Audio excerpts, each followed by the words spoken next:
So I've had actually a pretty difficult time putting together this review, both writing it and now getting to shoot it. I actually just recorded 10 minutes and realized my microphone wasn't on, and that sort of is a illustration of my whole feeling around this review. And I think because this book has affected me in a very sort of like deep existential or philosophical way, it's difficult for me to kind of put into words what I think about this. So I think this is going to be a pretty rambly review, but hopefully a meaningful review of Steven Erikson's No Life Forsaken.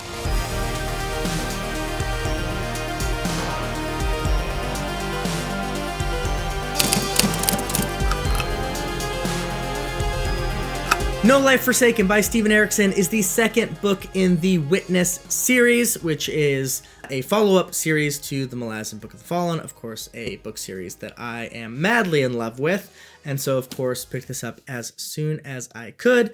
This series, as you all probably know, deals with the aftermath of Karsa Orlong's actions in the Malazan Book of the Fallen, and also other actions taken in the Malazan Book of the Fallen, and how it has affected the world. I've talked a lot about The God Is Not Willing, the first book in this new series, quite a bit on my channel. You can check out those videos. You all know I was a huge fan of that book, and especially that it is a distillation of Book of the Fallen in many ways. It's a shorter book, less than 500 pages, and still really packs a thematic punch and gives you some things from Malazan Book of the Fallen in smaller doses that still really affect you, right? Whether it's the Malazan camaraderie and comedy, whether it is like the tragedy of certain characters and their ability to overcome, found family, like all this is happening in The God Is Not Willing. And then I find that book, while it deals with some heavy thematic material, very positive, optimistic even at the end of that book. No Life Forsaken is also a distillation of a lot of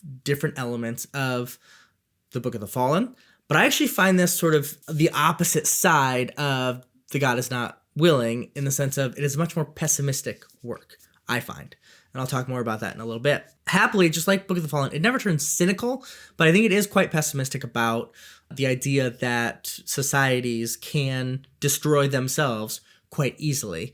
And a lot of tools that can be used for good and to build up also can be used for ill and to tear down. I'll talk more about that in a little bit, but that's sort of how I view this as a place in the overall series. And I think it fits with Karsa's story, where in Genabacchus, the first book, obviously God Is Not Willing, is in Genabacchus, and Karsa Orlong is sort of foolish, and he rushes into things, breaks things, makes things worse, but then he leaves. And he doesn't really dwell on what happens, which is why the God Is Not Willing has to dwell on a lot of these things and find a way through them. The interesting thing about Seven Cities is Karsa's actions in Seven Cities in the Book of the Fallen, for the most part, he's more mature, he's more thoughtful, and he agonizes a little more about his place within this larger system, specifically Vashaik and the Whirlwind and what he's supposed to do as the bodyguard, and ultimately acts in, for him, what might be considered sort of a morally upright way in his killing of those who hurt Listen, but he sort of runs away afterwards. He wouldn't use those words, but he doesn't deal with the repercussions of it. And so No Life Forsaken, I think, is in that way reflecting on that aspect of it, which is very much wrapped up in religious thinking, which is a huge emphasis, faith and religion in this book. So I'll talk about those themes in a little bit, but I should probably talk about the actual book itself and the plot before I get to those overall thematic elements. This is also a good time. I probably should have said this earlier. I'm not going to do a spoiler-free section and then a spoiler-filled section. This is all going to be with spoilers up to No Life Forsaken. It's the second book in a series after a 10-book series. I mean, if you're watching this, you've read it or you intend to read it. So if you haven't yet finished, go finish it. Come back. Otherwise, let's get going.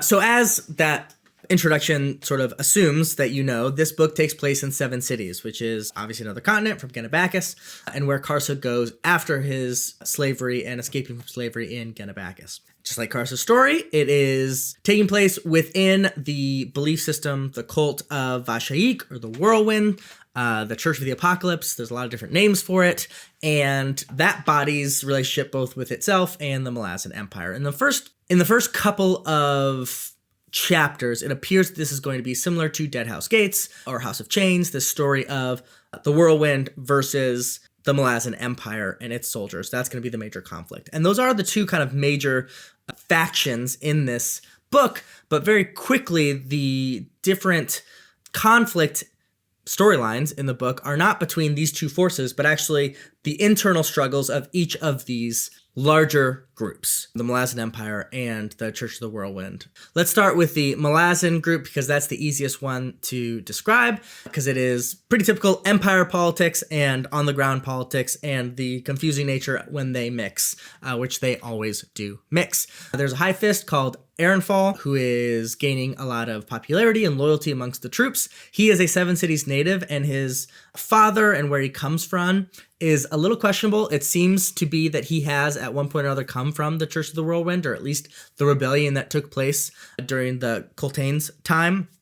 But he now, for the most part, believes that the Malazan Empire is maybe a lesser evil than the independence movement in Seven Cities. He is a warrior poet. He likes poetry. He likes singing. He's, we've had a lot of these guys in the Book of the Fallen that feel kind of like a stand-in for maybe Esselmont or Erikson in that they are artists themselves, but, want to see themselves reflected in their heroes. He is also a really powerful mage and assassin.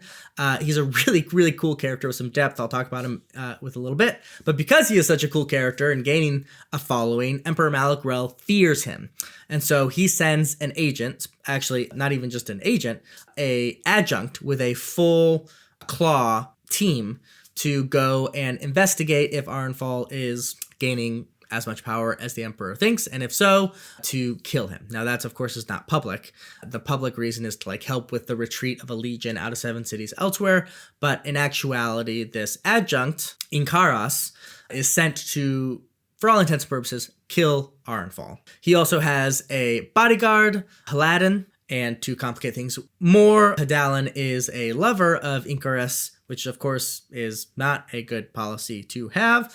And what makes matters even worse on top of that is that when Inkaras meets Arinfall, they strike up a friendship. And in fact, Inkaras gets a little crush on Arinfall quite quickly in the book. And so there's that dynamic happening in the Malazan Empire side of things. Now, Vashaik is much more interesting because just like it was in the first one, it's very sporadic. There's a lot of different sects under various different people, but all of them, sort of their dislike of the Malazans sort of tentatively holds them together, but again, really tentatively. So there's various main characters we have here. Shamel is the main one that we hear from a lot. She's the high priestess, and she really has embraced the sort of hedonistic side of the apocalypse. Continually eats food. She is continually drunk. She does a lot of drugs.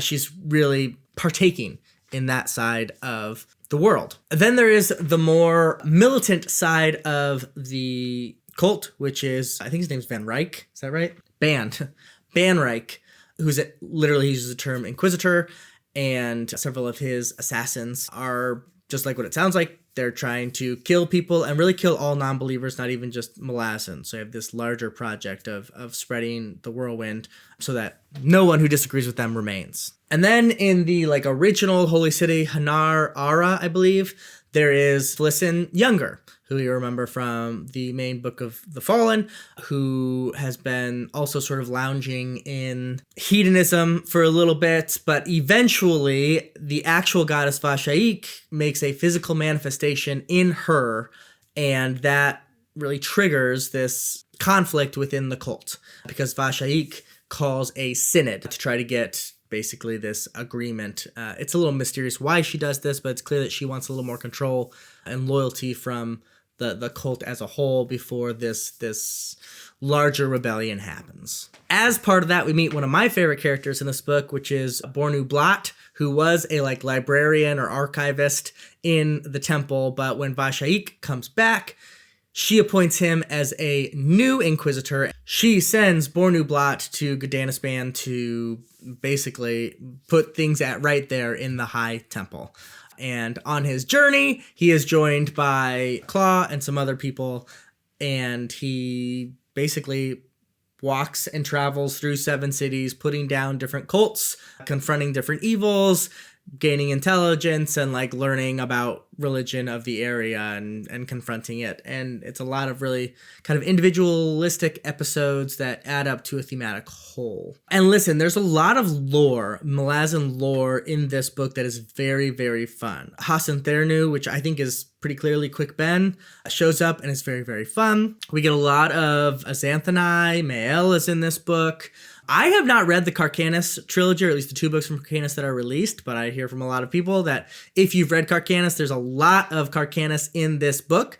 I still really enjoyed it without getting those references. There's a lot of stuff about the Runts, particularly Arinfall is sort of a master of this new system of magic, and we get some good descriptions there. So like, there's a lot of lore that I think people have really enjoyed in No Life Forsaken, and I enjoyed it as well. But I think because of that, people are not focusing as much on what this work is saying. The really, I think, somewhat devastating thematic tension in this book, tension specifically because it exists in the same world as The God Is Not Willing, as I said, that has this optimistic endpoint. And so I want to take most of my time here to talk about this theme. And really, I think the larger theme is quite clear, which is apocalypse, destruction, the end of all things, is not something that exists outside of humanity. It is a threat from within. That we ourselves, our anger, our rage, our embarrassment, the end of all things, deities or by our fellow man, is always a threat within us. That is a part of existence. And that seed can always be watered and grown to terrible destruction. It is a true part of our existence. It will always be until either it completely flourishes and destroys humanity, but otherwise it will always be there. This is not like a happy topic. Several of our characters in the book say this outright at different points. So this is the Talana Mas that is in an Azath house that is talking to Bornu Blot at one point. This is page 153. The Talana Mas, which of course they are certainly no strangers of scorn or war leading to decades of revenge and violence. But he says to Bornu Blot, "The apocalyptic does not belong to this land you call 7 cities. It belongs to the world. Accordingly, and in turn, the betrayal and its answer will be a world-devouring fire of destruction." Shamel, at the end of this really long soliloquy when she's talking to her Pash, who's her like hand servant, says this. This is 199. "Since divisiveness lies in our nature, does it not follow that all religions, no matter the immortal head, its aspect, its variations, are one and all expressions of the implicit apocalypse dwelling within the human soul?" The implicit apocalypse that dwells in the human soul. The goddess Vashik, when she is at the end and she's about to actually try to unleash this evil, says, "It finally made sense to her now. She would be the repository of human anger, gathering, ever gathering, drinking deep every righteous belief, every impulse of the offended, and this would become her whirlwind. Those who preceded her had never understood.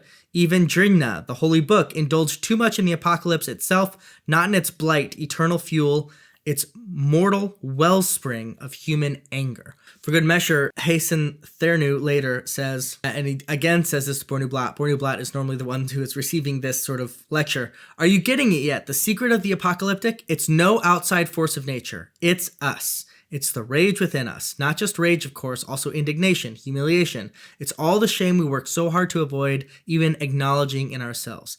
It's us and the truth of imperfection and how perfection offers us a promise we can never reach." And specifically, Erikson focuses this critique of humanity. He does it in the hopes of, as that last quote said, that we know ourselves, and if we know that within us, then it is less of a danger to take hold of us. And he focuses this observation through religion. And especially in the first half of the book, this is a real interesting examination of faith versus religion and what the difference of that could be. And I think a key to understanding this, sort of a Rosetta Stone that I've used for this book, takes place in the epigraph before book 1. For me, it's on page 10. This is a bit long, but stay with me. "Faith is not the problem. Imagine it standing alone, a coalesced essence of belief to which nothing beyond itself is attached. No names, no faces, no sermons, no rules. Imagine faith as pure recognition, that which lies between the self and all else. This recognition asserts no specific path among many, no narrow trail skirted by prohibitions, blasphemies, proprieties. What lies at the heart of such recognition, perhaps if distilled down, it is humility. The self is found to be dwelling within something greater, something more profound, something mysterious in its grand design, and from humility is born trust. And this is key. Together, humility and trust beget faith. If this is held to be sacred, then all need for rules and prohibitions cease to be relevant. There is but one path, and to traverse it is an exercise in comportment. We build religions to divide the indivisible. That is the problem. And I think what he's getting at there as religions dividing the indivisible is it tries to divide humility from trust, which destroys the essence of faith. And forgive me a moment because I do want to dwell on this both in a plot dimension but also philosophically. So again, that quote talks about faith being this combination of humility and trust. And humility, what he means is recognizing that you as an individual are part of this like something greater. But there's no specifics about it. There's no doctrine. There's no dogma, but you are part of something different about that. But that is not a terrifying idea, but in some ways you trust that that is part of a larger whole, some grand design. And that creates that faith in you. And I think what Erikson is saying is that kind of faith builds up. It heals. It overcomes the seed of whirlwind within every human. That if you can have that faith in yourself, in humanity, in a grand other, you can defeat that seed of evil, destruction, whatever you might want to call it. And the same hopefully is true in larger societies, in communities. But a key part in destroying that and bringing about this apocalypse is when religion tries to bastardize those two concepts, trust and humility. And I think all of our main characters, their character journeys in this novel is in some ways, depending on the character, some part of them trying to find faith. Let me go through a couple of them to help you understand what I'm saying here. So Shamel, right? She is a high priestess, so she's within this larger religion, and her character journey is to find faith because she has trust, right? She feels she's in the right position. She should do this. She's living in this religious aspect, but she has no humility. She is completely self-absorbed through most of the work. And because of that, she can't quite understand, for example, that her servant is doing these terrible things. And Pasha has justifications for them, but Shamel can't really understand that. She doesn't understand how critical it is that she is the one who must act for this to be averted, and she almost misses it. But her character journey is to ultimately find that humility to take a step, take action against her own goddess, because it is not good for those around her. And she succeeds with the help of others. Now, the other cultists, specifically folks like Ban Reich, they build up this dogma and strict doctrine and making sure that people adhere to just your set of beliefs is, again, the opposite of humility. And it destroys this faith, and it makes this faith really destructive, right? This is what caused things like the Crusades, and in this book causes a lot of death and suffering. Shamel accuses them of this quite rightly, saying, distinctions of faith and what it all means must be worked out. Consensus must be reached. And then she talks about how this consensus can only be reached by destroying anyone who disagrees. These folks, there's no happy ending for them. They have to be stopped because they're fanatical and they won't listen to reason. They know what they know their truth, and other people are wrong, and they will carry out their mission. And they're the ones who ultimately have to be completely destroyed and defeated in this book. Bornu Blat is a great character. He's the exact opposite of Shamel. Shamel has no humility, but a bunch of trust. And Bornu Blat's the opposite. He has a lot of humility. He's a known man. He's learned. He knows what he doesn't know, and he's very thoughtful about the world around him, but he doesn't have any trust in any of these systems. He hasn't found something that he trusts or can put his trust in. And so it's hard for him to have faith.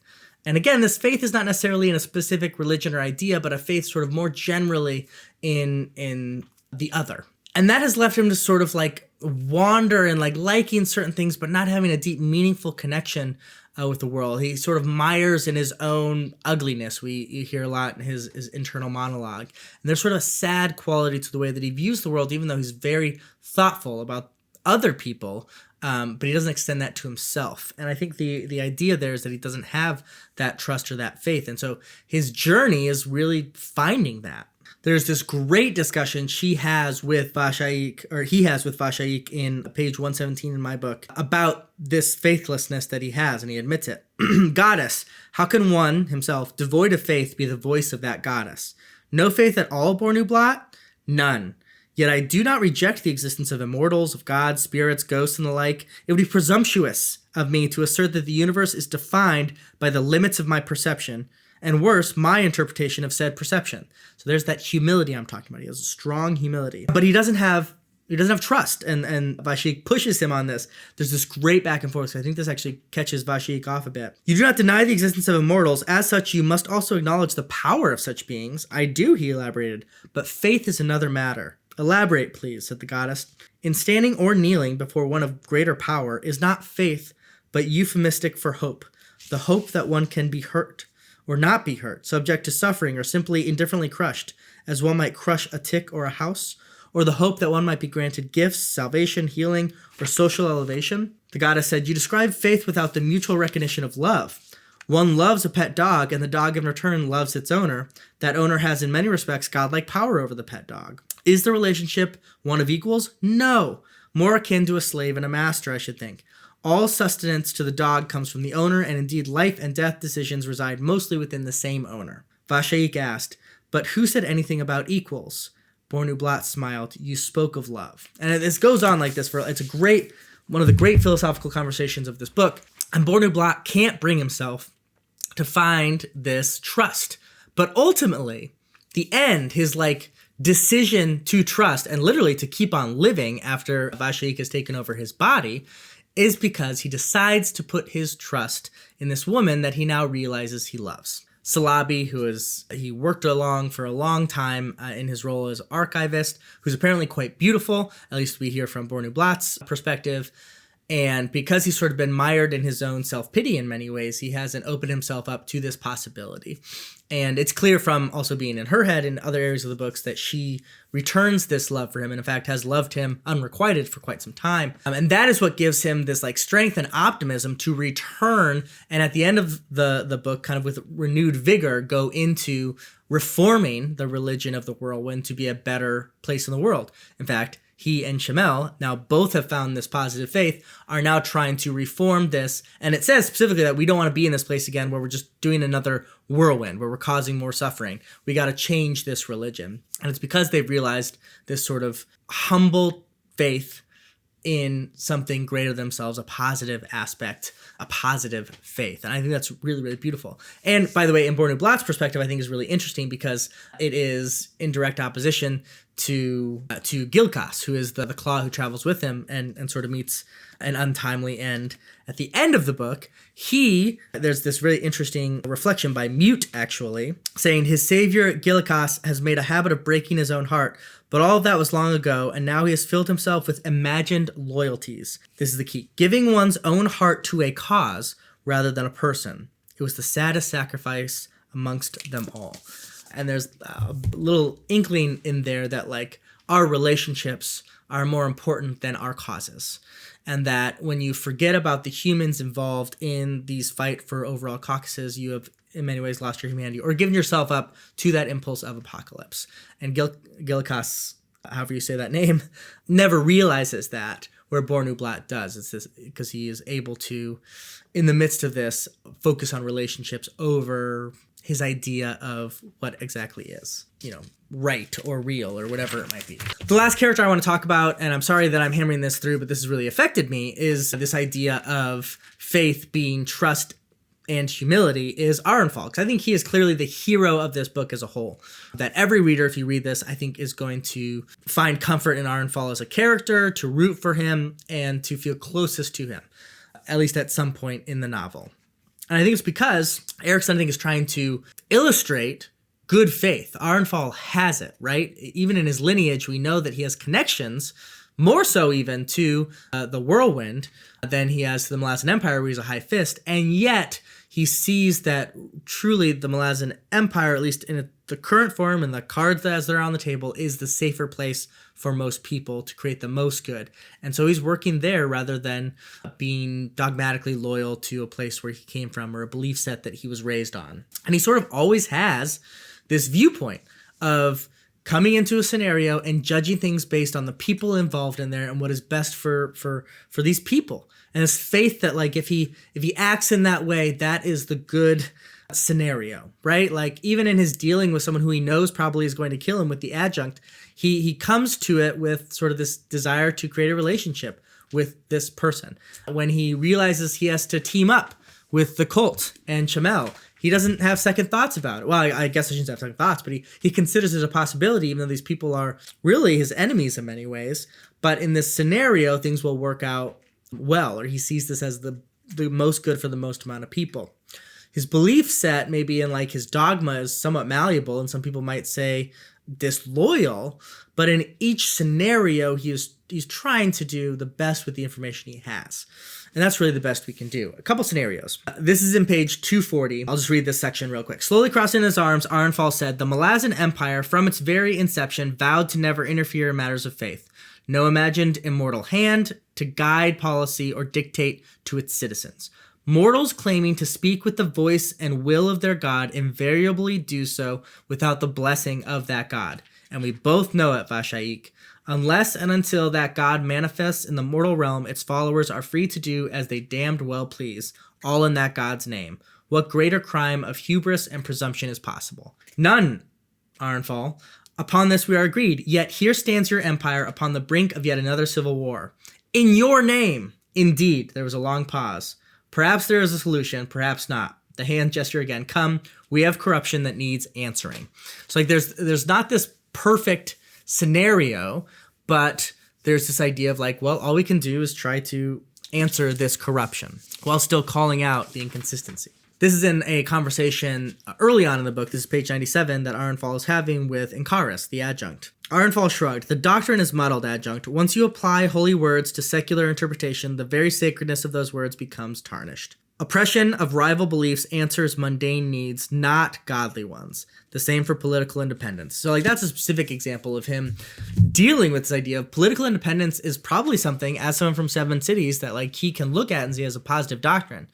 But in its present form, as it is mixed with this religious doctrine, and as it's being worked out, he can't abide by, and that's why he's a Malazan now. I hope I'm being clear on this point, because I think this is a very powerful point, that while there's always going to be the capacity for apocalypse, destruction in humanity, there is also this possibility for beauty and faith that creates these beautiful things.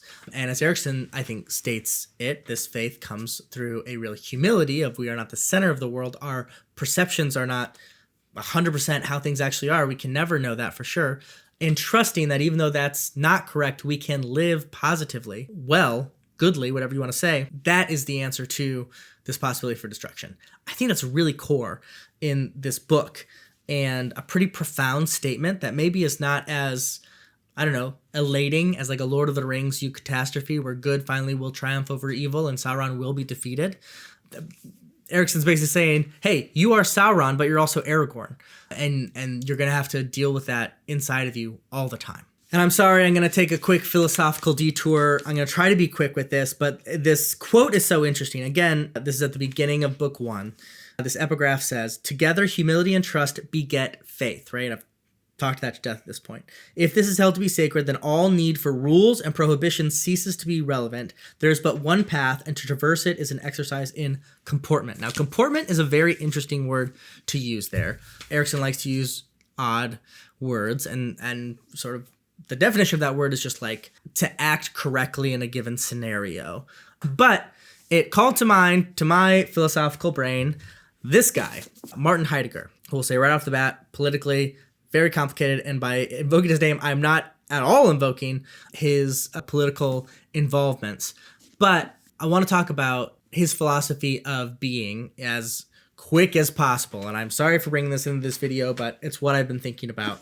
So when we talk about being in Western philosophy, for most of sort of Western philosophical traditions, modernism, pre-modernism, the idea of being like, what is existence? What does it mean to exist? Think of Descartes, right? His example, I think therefore I am. He's after like, what is existing? How do I know I exist? And Heidegger has this is a vast simplification of Heidegger, as I'm sure people who know philosophy better than me will tell you. But he made a very weird ontological switch. He doesn't ask what is existence. He started talking about what does it mean to exist. And some translations translate certain words in there as comportment, as part of this Heideggerian concept of what does it mean to be. And he keeps, the way other translate it is being in the world. Being in the world. And the idea there is that like the importance is not just that there's some form out there, right? Think of Plato in the cave, like that you exist, that, you know, what is real is not really the interesting thing. It's like, what does it mean to exist is a much more interesting question, because it causes existence to happen within relation to others.